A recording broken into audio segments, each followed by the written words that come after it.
At St. Louis County Library, I will not be emceeing and hosting the events. She kind of blew me off, didn't invite me.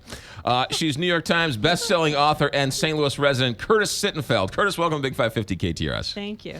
By the way, I'm sure you could have emceed if you would. If you'd like to make an 11th hour offer, I'm sure that the library would be delighted to have you.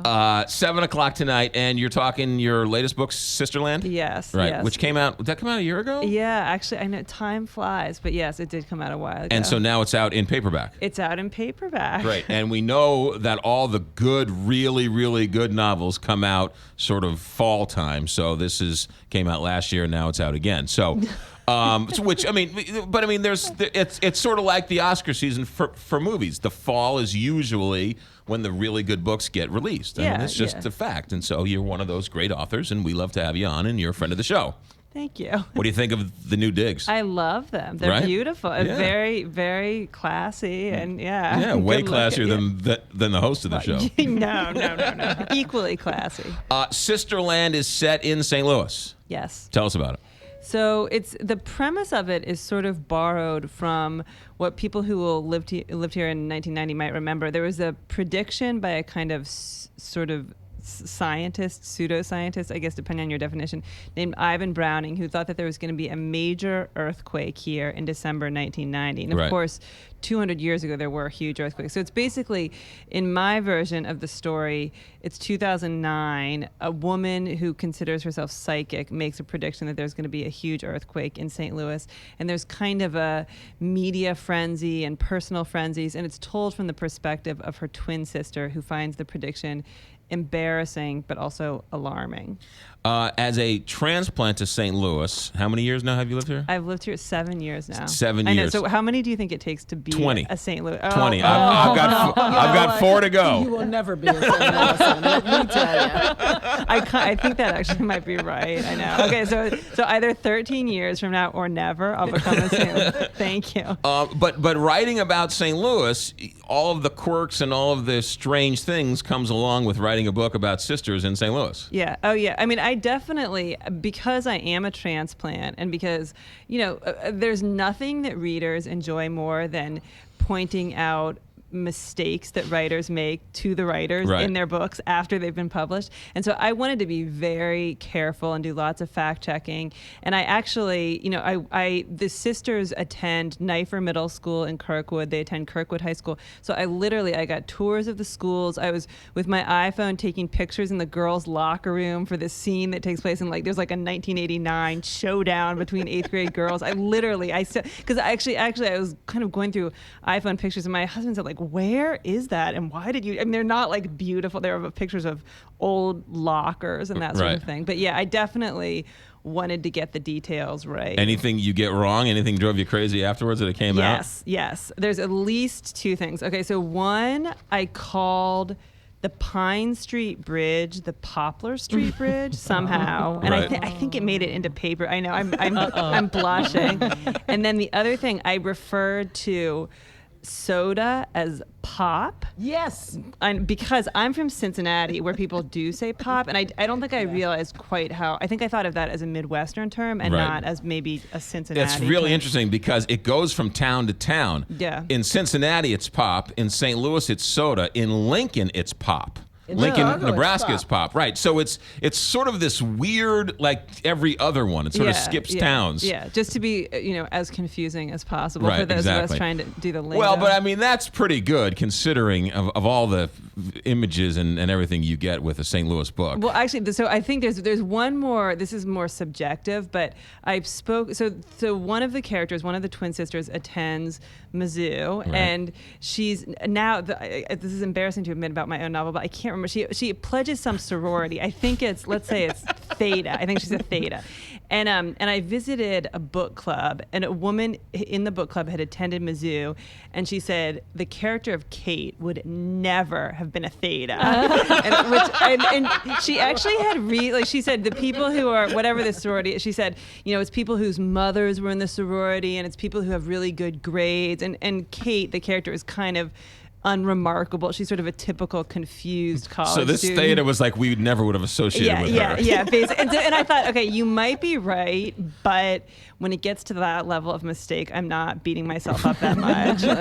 Well, Sisterland got a lot of great reviews, a lot of attention, and I think people here in St. Louis love to read about St. Louis in a book just because it's like going to a movie and seeing St. Louis in the movie. Yeah, people in St. Louis love to read about people in St. Louis. I think you might be right. I'm going out on a limb. Thank you. Actually, the funny thing is that the really hilarious part is some people have said to me, some saying, because of course this book, people all over the country and the world. I mean, the book is being translated into many foreign languages, but people in St. Louis will say, do other readers think there are too many St. Louis references or too many references to streets or restaurants or whatever, like as if they don't believe that they or we are sufficiently interesting Right. for the rest of the world. It's your own worst enemy when it comes to that. But as a transplant, I know you enough to know that you really like St. Louis. I do really like St. Louis. And it takes a while to get used to. It does take a while to get used to. But once you sort of figure out the rhythm and the pattern, it actually makes sense. Yeah. And I mean, again, because I'm from Cincinnati, it's a very similar place. Like I grew up in Cincinnati. I moved away and lived all different places on the east, west coast, and went to graduate school in Iowa. So I've lived a bunch of different places, but I do feel like it's all the cliches about St. Louis. It's a really great place to raise children. Right. Everything is free. Yeah. The zoo is free. Yeah. Forest Park is great. I mean, there's the Now, your husband's from here, which is why you're here. My husband's not. We're two outsiders. I feel like we know a lot of couples where one lured the other back. Right. So one is a local and one is a transplant, but we're both outsiders. So his job transferred him here. Is that right? Exactly. Curtis Sittenfeld's here. She's talking about her best-selling book, Sisterland, which is now out in paperback. St. Louis County Library tonight for a book signing and a book reading. What's next? I know you're working on something pretty interesting. Thank you.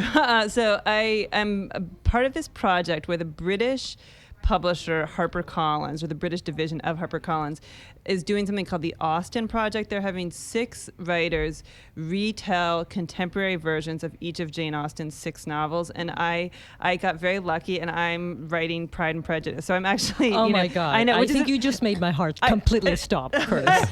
Well, it's very exciting. It's like in some ways, I try not to, like when I'm in my office writing, I try not to think too much about just what a beloved book it is, but it's really. So you're writing a 21st century version. Yeah. It's set. Mine is set in 2013 in St. Louis. in Cincinnati. Oh, they call it pop in But Cincinnati, they're by almost the way. same. Yeah, exactly. Although the embarrassing part is that I'm sure I'll get details wrong. Set in Cincinnati, which is my hometown, which is somehow much worse than getting them wrong in That's St. a lot Louis. of pressure, wouldn't you say? I mean, we were talking about iconic book here, like classic. I mean, yeah. The way that I think of it is that I'm writing fan fiction. So, and that kind of takes the pressure off. So I think that I would feel a lot of pressure if I thought like, I have been chosen out of all writers to step into Jane Austen's shoes, and like that's appropriate. Then that would feel really awkward. But I just feel like it's this celebration, and people have so much love for Jane Austen, and it's just meant to be fun and entertaining. And I don't not to preemptively bash my own book, but it's probably not like the deepest book that I'll ever write. I want to ask you quickly. You took some criticism when you wrote American Wife, which was very critics loved it, but it was loosely based on Laura Bush, kind of not based on Laura Bush. It depends on your definition of loosely, but it took some major events from the life of Laura Bush, and then built a novel around them.